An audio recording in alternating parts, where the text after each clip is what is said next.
Como bien comentaba Diego, y ya, bueno, adelantó un poco el análisis que íbamos a hacer, que ahora vamos a solventarlo con algunos gráficos y ir un poquito más rápido de lo normal. Fue un buen mes para las carteras en general, bastante pegadas a los benchmark en los tres perfiles de riesgo, y vimos la explosión de varios activos que venían de periodos bastante malos en términos de rendimiento. Ahora vamos a ver por qué todo lo vinculado a tasas, digamos, con la duration más larga posible les fue muy bien en noviembre.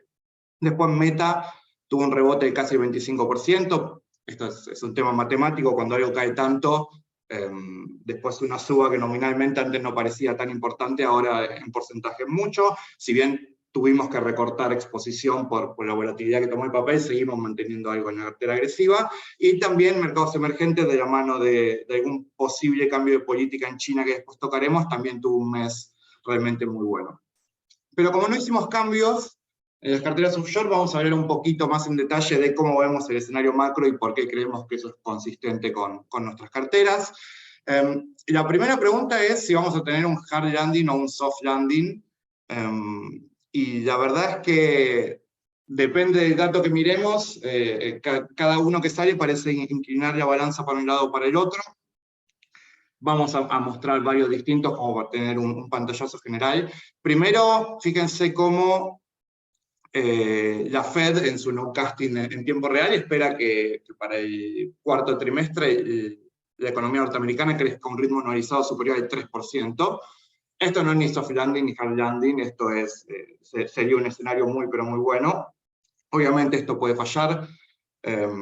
Y cuando uno mira el día a día, el hoy, el minuto a minuto, lo que ve es que empieza a haber despidos generalizados que empezaron en la industria tecnológica, donde quizás había más plantilla que podía recortarse sin afectar el núcleo del negocio, pero ya estamos viendo despidos en grandes bancos de inversión, en empresas como Pepsi.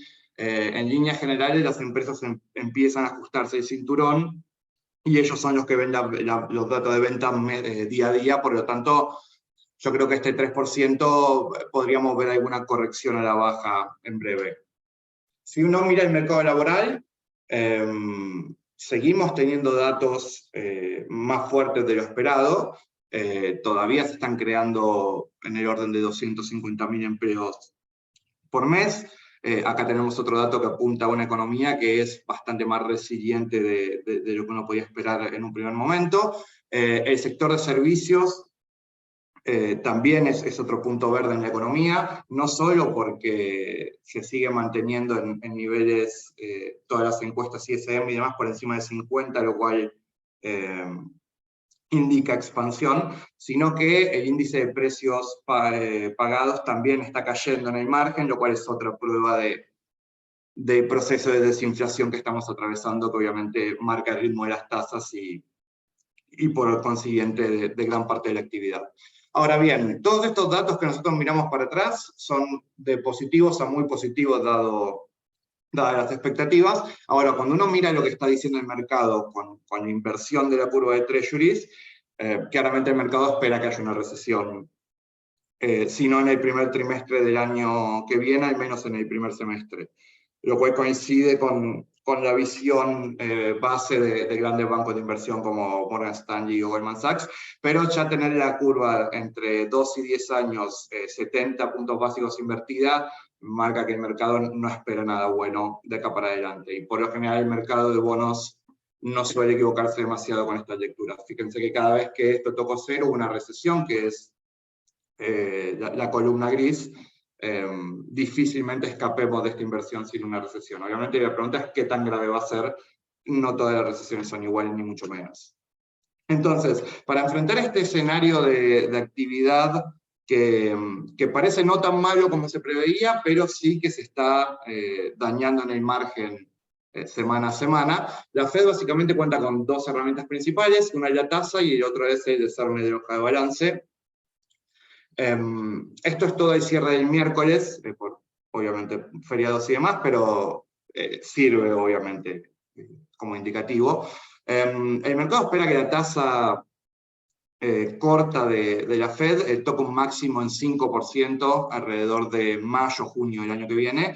y de ahí espera que caiga. Obviamente, cuando vemos la curva invertida, parte de lo que está mostrando es esto. Y por el otro lado, la hoja de balance de la Fed, vemos que empieza a caer en el margen, pero quedan todavía 8.5 billones o trillones norteamericanos, y veremos hasta cuánto esto retrocede. Yo no creo que la hoja de balance de la Fed vuelva al tamaño que algunos miembros del comité esperan. Me parece que ese salto que dio hasta 7 trillones va a costar desarmarlo. Pero bueno, claramente la Fed mantiene su política contractiva hasta que la inflación esté bastante por debajo de donde está hoy, y obviamente esa inflación y este posicionamiento de la Fed están marcando el ritmo del mercado todos los días. Fíjense, esto es el último mes de ruedas, y tenemos dos saltos discretos gigantes. El primero es cuando tuvimos el primer dato de CPI alentador en bastante tiempo, y el segundo es cuando Powell dijo públicamente que no iba a haber otra suba de 75 BP, si bien era algo que ya se sabía y se daba por descontado. Hubo un rally solamente por esas palabras.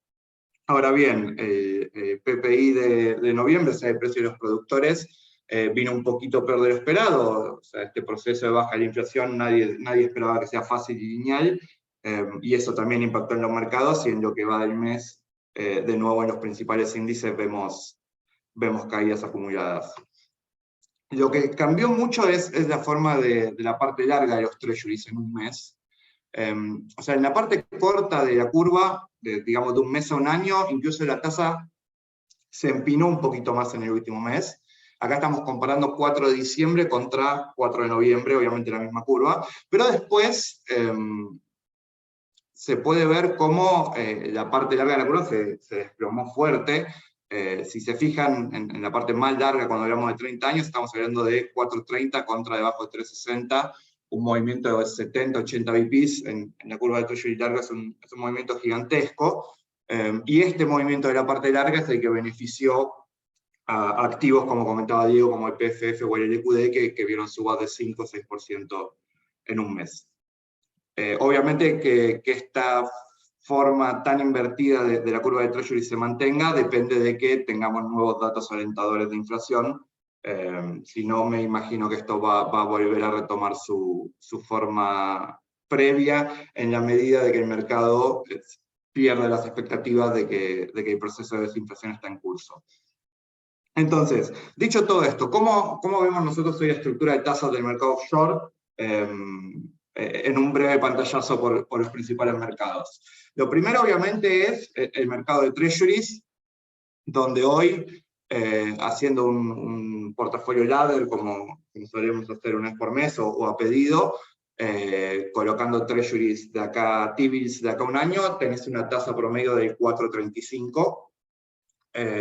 Para quien esté dispuesto a ir directamente a la parte que más está rindiendo de la curva, que está entre 6 y 12 meses, ya ahí puedes tener una tasa de 4.60, 4.70. Me parece que este es el gran cambio de mercado en el último año. Fíjense, eso que ven ahí es la tasa de T-bills cortos en el último año. Pasamos de estar en la zona de 0.50 a la zona de 5. Esto es lo que provocó el repricing de todos los activos de riesgo del mundo y cambió un poco la película que venimos viviendo ya desde la última crisis. Un escaloncito más arriba de esto tenemos los bonos investment grade a mediano plazo, que es ya hemos repetido hasta el hartazgo que nos parece que esto es interesante y acá hay valor y oportunidades. Si tomamos los 30 títulos que nosotros solemos usar como lista seleccionada, donde ya separamos los que son callable, buscamos mínimos accesibles y demás, el promedio de tasa de todo esto, que incluye incluso algunos bastante largos, como ven en la cola de chat, es 4.90. Realmente, cuando uno mira, pero si yo puedo colocarme un año de 4.70 por 20 BPs, ¿conviene comprar un basket de investment grade? No, claramente no, pero acá lo que juega justamente es la curva invertida y la duration. ¿Por qué? Porque colocándonos acá, esto nos permite bloquear estas tasas durante un tiempo mucho más significativo que en un treasury cortito, donde después obviamente si las tasas, como el mercado espera, a mediados del año que viene empiezan a girar hacia abajo, cuando querramos hacer el rollover nos vamos a encontrar con una tasa mucho menor. Obviamente, a estas dos alternativas que son de compra de títulos individuales hay un amplio mundo de ETFs, muchos con opción UCIT en Irlanda por tema impositivo que nos suelen consultar. Nosotros, obviamente, en nuestras carteras modelo hacemos uso bastante amplio de este tipo de instrumentos, ahí marqué en las distintas carteras los que usamos, y para que tengan una idea, hoy EAI, que son treasuries de 3 a 7 años, está rindiendo 4.33 con una duration cercana a 4,5, PFF tiene un dividend yield del 5, LQD, que son corporativos investment grade, pero bastante más largos, con una duración promedio arriba de 8, está rindiendo casi 6, y TLT, que son treasuries a 20 años, rinde 4,40, pero tenés una duration de superior al 17, por lo tanto cada VP que baja, la tasa potencialmente tiene un impacto muy fuerte sobre el precio de los títulos. Yendo un escalón más arriba, a nosotros nos gusta mucho la estructura de los rates, que ya hemos hablado un montón de veces, pero bueno, por las dudas, los Real Estate Investment Trust, que son vehículos que tienen una serie de características, incluyendo que tienen que distribuir una parte muy significativa de sus ganancias como dividendos. Nosotros en nuestra cartera agresiva tenemos dos, que ya hemos hablado un montón, Omega Credit Investors y Iron Mountain. Uno tiene un dividend yield de la zona del 9, donde la expectativa es que logre mantener ese pago, que es Omega, y por supuesto Iron Mountain, que tiene una tasa de 4,50, ya bastante parecido a un Treasury. Lo que apostamos es que el negocio crezca y ese dividendo pueda seguir creciendo con el tiempo. Un escalón más arriba, que todavía nos parece un poco prematuro, porque si la recesión termina siendo más fuerte de lo esperado, acá todavía nos parece que va a haber puntos de entrada más atractivos adelante, es invertir en bonos sin calificación investment grade, junk bonds o como quieran llamarlos, donde el ETF emblema de la industria, que es HIG, que forma parte del benchmark de nuestra cartera agresiva, está rindiendo más del 8,5 y con una duración bastante cortita por debajo de 4. Por último, obviamente, está el amplio mundo del equity, donde nosotros en las carteras moderada y agresiva tenemos bastante exposición. Solo en la cartera agresiva hacemos picks discrecionales, eso es algo que fuimos afinando con el tiempo, mientras que la cartera moderada nos concentramos en los sectores que mejor nos parece que pueden ir. Obviamente en nuestra lista de ETFs hay más de 100 ETFs de equity para todo el gusto, pero una manera interesante me parece verlo es por la volatilidad que tienen estos instrumentos.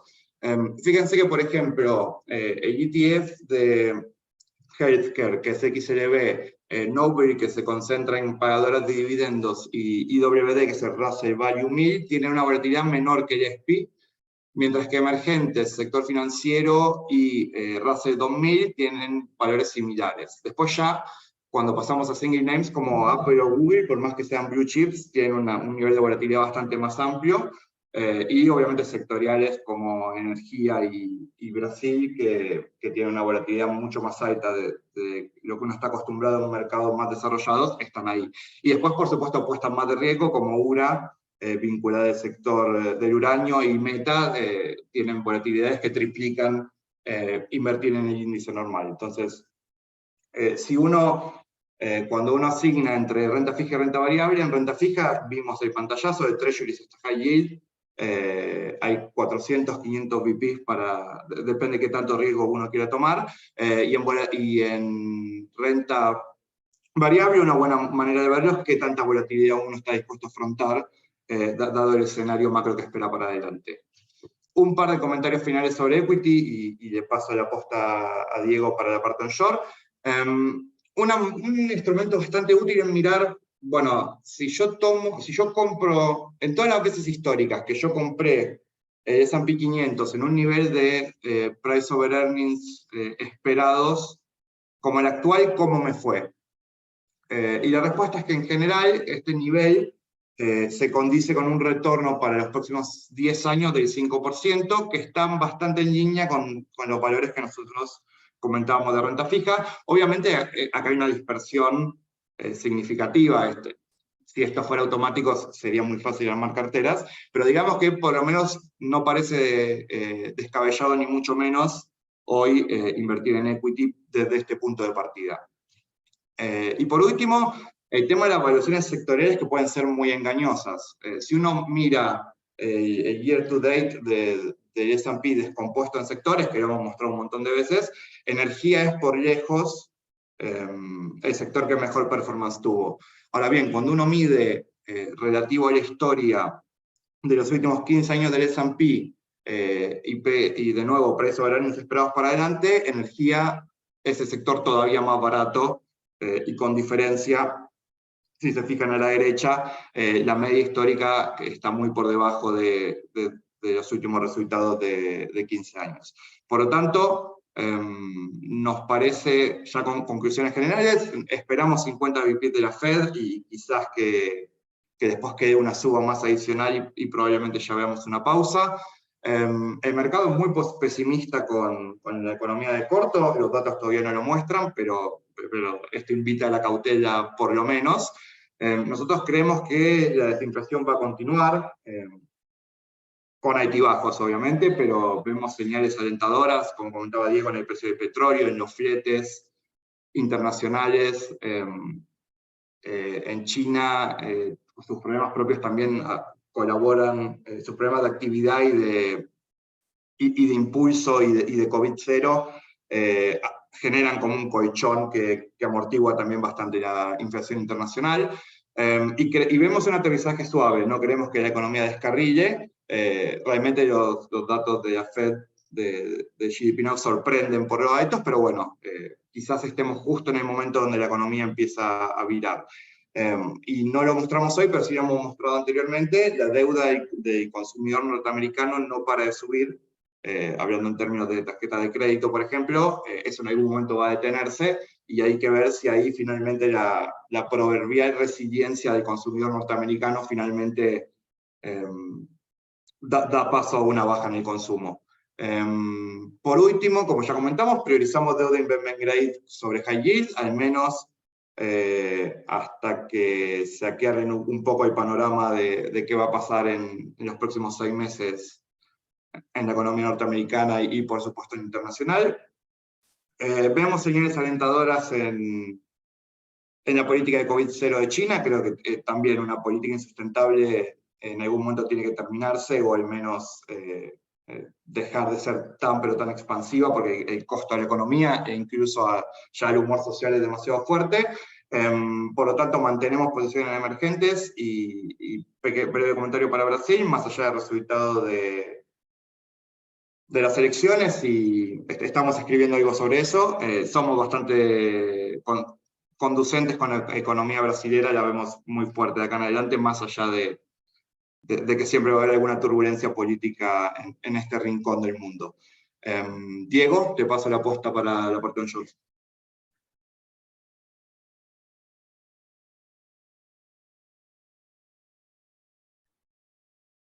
Bueno, gracias Pablo. Acá voy a hacer las veces de Mateo. Vamos a hablar un poquito de las carteras onshore.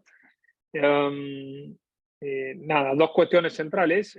Por un lado, quizás contrariamente a lo pensado, en un año bastante difícil, como dijo Pablo, para los mercados globales, el Merval y los activos argentinos, sobre todo lo que es renta variable, ha tenido una performance más que decente. Obviamente venimos de una situación de una infravaloración de los activos muy fuerte, con un riesgo asociado también muy alto, pero a la fecha, digamos, tenemos muy buenos resultados respecto a la renta variable. Y obviamente los bonos, yo diría, no los bonos soberanos, a pesar del rally reciente en las últimas 2 o 3 semanas, sino de los bonos corporativos. Y después la segunda conclusión es, como ustedes habrán visto en los fact sheets, solamente hubo un cambio, que fue en la cartera onshore agresiva.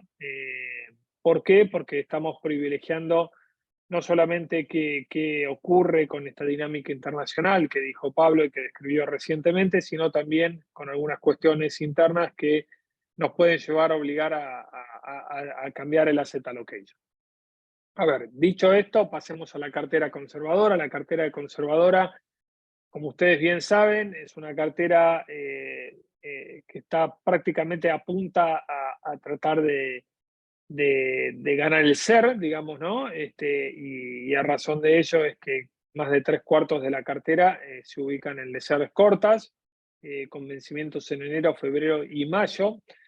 Esto está muy alineado con nuestro view, digamos, eventualmente de que no vemos un evento disruptivo de crédito en moneda doméstica hasta mayo. No es que a partir de mayo sí lo vemos, sino que lo que sí creemos que desde febrero en adelante va a estar aún mucho más difícil y desafiante el panorama del rollover. El gobierno va a tener que hacer conjuntamente con el Tesoro mucha creatividad para los instrumentos que va a ofrecer en un marco de gran desconfianza y un marco donde seguramente la aceleración de la dolarización de portfolios se va a hacer presente. Por lo tanto, siguiendo esa armonía y ese fino equilibrio, es que mantenemos esta posición de la cartera. También vamos a estar viendo qué ocurre en la licitación ahora del 14 de diciembre. Generalmente tratamos de aprovechar en las licitaciones si hay alguna letra ajustada por inflación que pueda dar algún premio. E inclusive quizás podemos ver algún arbitraje muy de corto plazo de tasa de ser hacia tasa fija.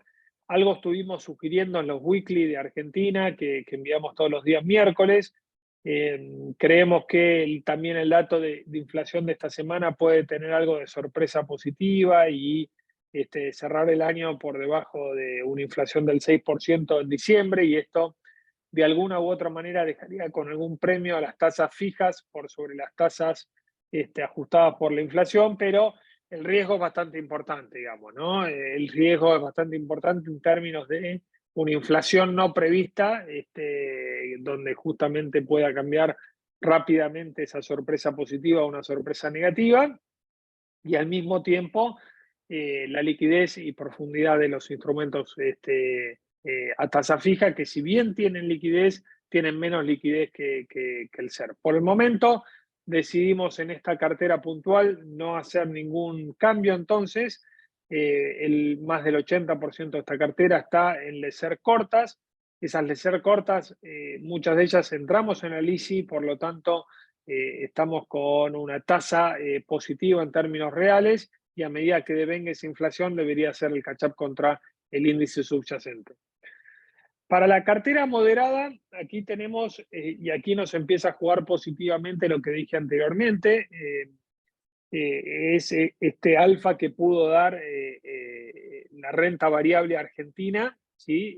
Respecto a lo que fueron los mercados globales. Específicamente, ahí tenemos dos instrumentos centrales dentro de lo que es la renta variable local, y es Transportadora Gas del Sur y Banco Francés.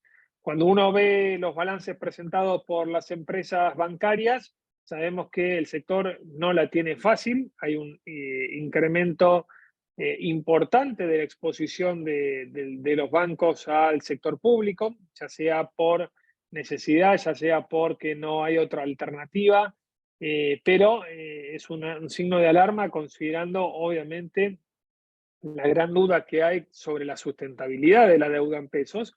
Por lo tanto, ahí seríamos bastante prudentes.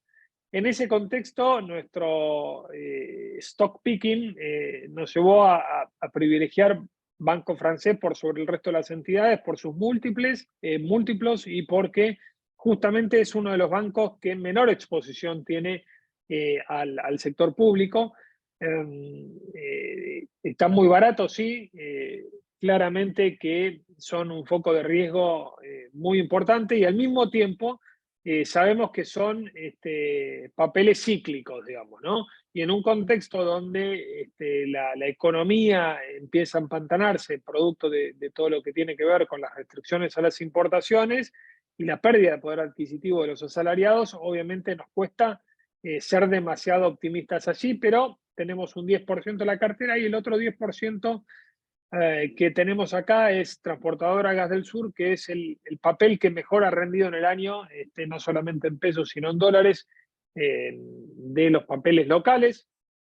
esta es una apuesta que hemos mantenido a lo largo de todo el año, nos ha rendido con creces y creemos que tiene mucho más para dar, ¿sí? ¿Por qué? Porque estamos viendo de alguna u otra manera en estos últimos meses un aumento de las exportaciones de gas hacia Chile. Eso le va a dar mayor revenue en la parte no regulada. Creemos que la parte regulada también está siendo producto de aumentos tarifarios, lo que nos agrada dentro de un esquema donde es una empresa que tiene una solidez financiera poco, digamos, si se quiere, poco realista para la macro argentina. En ese sentido, creemos que Transportadora Gas del Sur manejó muy bien sus deudas, tiene un potencial enorme y eventualmente, en la medida que Argentina empiece a inyectar y a hacer fluir más el gas hacia países limítrofes, vamos a tener ahí seguramente una posibilidad de continuar por la buena senda. Adicionalmente, acá tenemos dos LESER, la de mayo y febrero, esto parecido a la cartera onshore conservadora. Tenemos el Galileo Premium. Ustedes saben que este fondo es una forma de no estar expuesto al crédito público y al mismo tiempo con pesos estar expuesto a obligaciones negociables en dólares. Nada, es un buen hedge en momentos de mayor presión cambiaria. Es un fondo sumamente diversificado que nos agrada mucho y por lo tanto estamos muy cómodos en él. Y después los dos activos internacionales que tenemos son de un corte de beta menor a 1, por un lado Walmart y por el otro lado Berkshire Hathaway. Ambos han traccionado muy bien en este mes de noviembre que pasó. Walmart apuntalado por la mejora de su balance, ha subido casi un 13,2% y Berkshire ha subido, el CDR subió un 13,5%, acá apuntalado por sus tenencias, sobre todo exposición en Occidental Petroleum y en Apple y obviamente su importante posición de caja. Creemos que es una cartera muy bien diversificada en términos de betas bajos, en términos de no tanta exposición al crédito público y un mix balanceado entre renta fija y renta variable. Nos ha permitido tener un overperformance de 331 puntos básicos respecto al benchmark. El benchmark ha rendido 7,21% en el mes y la cartera un 10,4%. En términos futboleros, equipo que gana no se toca y por lo tanto esa es la decisión que hemos visto hacia adelante. Pero de vuelta, no porque haya tenido realmente un performance extraordinario en noviembre, sino porque realmente creemos que esta composición que tiene algo de ser, algo de cobertura cambiaria y todo lo que es renta variable de bajo beta, salvo la apuesta del banco francés, nos sentimos cómodos allí, por lo tanto, por el momento vamos a continuar con esta estrategia. Y en la parte agresiva, yo les decía anteriormente, hemos tenido también un buen mes, ¿sí? Para que tengan una idea, esta cartera rindió 14,4% en el mes de noviembre. Si ustedes se fijan, esta es casi una cartera, yo diría, full equity, ¿sí? Full equity, y ahora con el último cambio que estamos instrumentando es casi full equity argentino. ¿Por qué? Porque acá, como nuestro benchmark es el S&P Merval más 2, vamos a buscar tener la máxima exposición al equity argentino en un contexto de, buena performance relativa de nuestro mercado. Acá vamos a proponer la salida de Mercado Libre y vamos a proponer el ingreso de Holcim Argentina. Nos gusta el sector de la construcción, ha tenido un rally importante a la salida de la pandemia, luego lateralizó. Los dos exponentes más importantes de peso en nuestro mercado son justamente Loma Negra y Holcim. Cuando analizamos entre las dos, vemos en esta última ratios mucho más atractivos. Obviamente tiene una prima de liquidez y eso está, digamos, en los ratios de evaluación, pero aún así creemos que Holcim Argentina está en una linda posición, digamos, de buen punto de entrada y nos parece un momento atractivo para bajar la exposición a Meli, no porque no nos guste, reiteramos, sino que tratamos de que esta cartera esté benchmarkeada más correlacionadamente justamente con nuestro benchmark. Y ahí, entre las posiciones importantes que tuvieron muy buen desempeño en el mes de noviembre, se destacan Transener, Pampa Energía y Vista. Transener fue la audiencia pública, ¿sí?, para una nueva actualización tarifaria. Seguramente antes de fin de año vamos a tener el informe final. La empresa pidió entre 60 y 70% de actualización. Algunos hablan de que podría venir una actualización de casi el 100% de la tarifa por su bajo nivel de impacto en la tarifa final del usuario. Por lo tanto, una sorpresa positiva allí podría contribuir a continuar un overperformance muy significativo que tuvo el papel en noviembre y que continuó en diciembre. Fíjense que en noviembre este papel rindió 32%, ¿sí? Y en diciembre viene también en términos, obviamente, de pesos, en zonas de récord, tiene mucho recorrido en términos de dólar, si efectivamente continuamos con cierta racionalidad en el manejo de las tarifas. Adicionalmente, el Compass Crecimiento y el SBS Acciones, que son dos fondos exclusivamente de acciones justamente, también nos dieron alfa respecto al benchmark. Fíjense que rindieron 14 y 13,4% respectivamente. Y Vista también nos permitió una mejora de más de 14 puntos porcentuales. En diciembre lo que estamos viendo es, hay un gap muy importante entre la evolución del precio del petróleo y las petroleras, por lo tanto hay un warning, que lo hemos comentado en algún Trading Topics, ¿sí?, de que efectivamente pueden estar bajo presión las petroleras de corto plazo, pero eventualmente cualquier corrección bajista podría ser un buen punto de entrada para aquellos que no tienen ninguna exposición. Así que para esta cartera agresiva onshore, el swap que decidimos hacer fue quitar Meli y asignar ese 15% de peso a Holcim Argentina.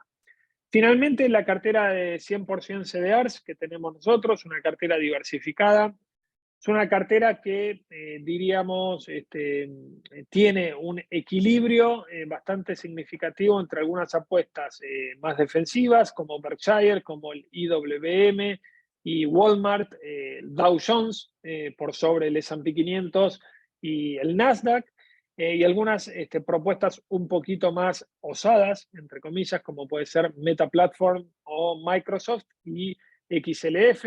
La cartera rindió 11,03% en el mes, en noviembre. El benchmark estuvo 10,62, por lo tanto tuvimos ahí casi unos 50 puntos básicos de overperformance. Estamos cómodos con esto. El único papel que estuvimos en debate dentro del comité que tuvimos internamente fue qué hacer con Apple.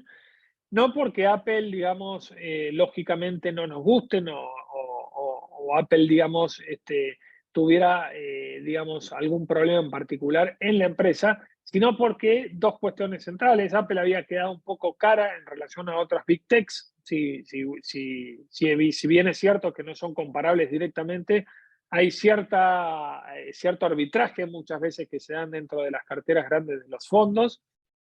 Y la otra era, digamos, todo lo que está sufriendo Apple respecto a China, ¿sí? No solamente en términos de ventas, sino en términos de producción. Sabemos que la compañía ha revisado a la baja la producción y el shipment de los iPhones para el cuarto trimestre, por lo tanto ahí nos parece de alguna u otra manera hacer un seguimiento. Nos alivió, si se quiere, ciertas prácticas de relajamiento del COVID-0 la semana pasada en China. Vamos a ver si esto se da con continuidad en el tiempo o no. Y estuvimos también viendo a ver qué por ahí oportunidad de alfa distinta por fuera del mercado americano podríamos dar, y ahí estuvimos barajando algunos CDRs brasileños, pero por el momento decidimos no hacer cambios. Estamos trabajando, como dijo Pablo, en un informe de Brasil 100%, y creemos que también lo que decida la Reserva Federal por ahí el 14, el próximo miércoles, va a ser determinante a ver si vamos a estar haciendo algún cambio en esta cartera puntual. Por lo tanto, la estrategia en términos generales de todas las carteras, sobre todo las offshore, fue esperemos hasta el 14 de diciembre, veamos el mensaje de la Fed, analicemos y empecemos a proyectar las carteras para el primer Q del año próximo. Con esa información estén atentos porque quizás esta semana, el cierre de esta semana o principios de la próxima, podemos hacer algún cambio ya pensando en cómo afrontar el primer Q. Dicho esto, nada, para estar en línea con el tiempo, si quieren pasamos ahí a las preguntas, si es que hay, nada, ya sea de lo que expuso Pablo anteriormente, las carteras offshore, de las carteras onshore que expuse yo, o eventualmente cualquier otra pregunta que nos quieran hacer sobre los mercados en general o algún otro reporte que hemos sacado recientemente, con gusto los escucharemos.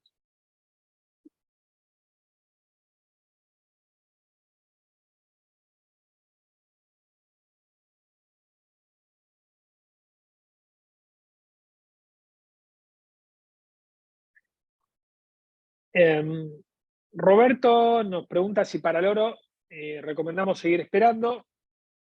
A ver, en un Trading Topics de hace 2 o 3 semanas, nosotros hemos sacado una sugerencia del el ETF de las mineras de oro, el GDX. El oro tiene como principal driver, yo diría, de punto de inflexión, ha mostrado cierta fortaleza estas últimas 2 semanas, diría, pero si hay una confirmación real el 14 de que la Fed, digamos, empezó una ralentización del ajuste de su tasa y eso llegó para quedarse y nos permitiría proyectar al menos para los próximos 6 meses una tasa real negativa, ¿sí? Cuando uno descuenta la inflación de la Fed Fund, me parece que sería alcista para el oro. Esa es mi visión. De todas formas, no sé si Pablo coincidís que nosotros estamos viendo al oro siempre como un seguro de cobertura, ¿sí? No vamos nunca a promover un all-in, digamos, a las mineras de oro ni al oro en sí. Lo vemos como algo cobertura de contracíclico y cuando hay momentos de risk-off podría llegar a tener cierto sentido llevar la exposición del 5 al 10% de la cartera, pero esa es mi visión. No sé, Pablo, si vos querés sumar algo más. Sí, claramente el principal driver del oro históricamente es si la tasa real de los treasuries es positiva y negativa. Nosotros tuvimos oro en la cartera conservadora, una posición chica como un hedge, después lo cerramos, es un instrumento que miramos seguido. A mí lo que me parece es que el oro en un momento tuvo las condiciones ideales históricas para tener un gran rally, y si bien tuvo un rally fue bastante medido. Me parece que coincido plenamente con Diego. Hasta que la Fed no demuestre que va a hacer una pausa con las tasas, me parece que es momento de esperar. Buenísimo. Ahí Facundo nos pregunta si escuchamos algo respecto a la postergación por medio de las revisiones tarifarias para las energéticas. Facundo, lo que se anunció o lo que se dejó traslucir es que básicamente lo que no se va a tomar son los RTI, digamos. ¿Qué es esto? Es la revisión tarifaria integral que implica una nueva redacción del contrato, ¿sí? Que esto es un canal aparte y paralelo respecto a los ajustes tarifarios por inflación o que ya se estaban, digamos, atrasando desde, ustedes recuerdan, desde el segundo semestre del 2019, cuando el gobierno de Cambiemos le puso un freno a todo eso para frenar la inflación y justamente tener un shock político positivo de cara a las elecciones. Entonces, no esperamos que pueda abordar, si no se hizo hasta ahora, no creo que se pueda hacer en el último año de gobierno de Alberto Fernández la revisión tarifaria integral, que implica justamente la redacción de nuevos contratos. Sí me imagino yo que vamos a tener ajustes tarifarios más ligados al tema de la inflación, como el que mencioné de Transener, y que seguramente vendrán para las distribuidoras energéticas y gasíferas en febrero y marzo, pero también es cierto que yo me imagino que el tope, digamos, de la fecha para a una actualización tarifaria por inflación va a ser ese marzo-abril, digamos. No me imagino un año electoral, digamos, en los últimos 6 meses previo a las elecciones, donde el gobierno alegremente empiece a anunciar más ajustes tarifarios, si es que tiene alguna expectativa de pelear la elección, digamos, ¿no? Y en definitiva, cambios estructurales de los RTI me parece que deben hacerse con mayor consenso y con estrategias mucho mejor planeadas, y eso te lo va a dar un nuevo gobierno, independientemente del signo político del gobierno, ¿sí? Así que estemos atentos a eso, pero me parece que es eso, Facundo, lo que estuvo en boga la semana pasada.